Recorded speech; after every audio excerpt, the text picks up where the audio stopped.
Sa iba pang mga balita, sa gitna ng overseas job posting sa Japan para sa mga Pinoy driver, isinusulong ng isang party list na kilalanin bilang regular employees ang mga jeepney driver upang hindi na nila kailanganin pang mangibang bansa para lang kumita ng sapat sa pang-araw-araw.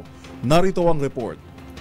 Isa sa mga isinusulong ng trabaho party list ay ang maayos na pasahod at ang pagiging regular na empleyado ng mga pampasaherong driver sa bansa.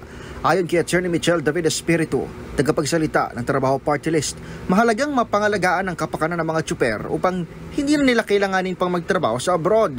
Ginawa ni Espiritu ang pahayag kasunod ng ulap ng Overseas Labor Market Forum kung saan nabatid na may mga job opportunity para sa mga Pilipinong driver.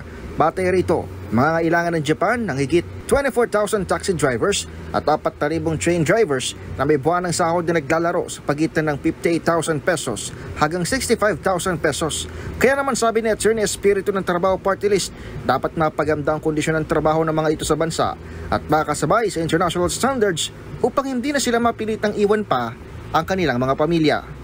Para sa MBC TV Network News, ito si Edniel Parrosa na DZRH. Una sa Pilipinas, una sa Pilipino.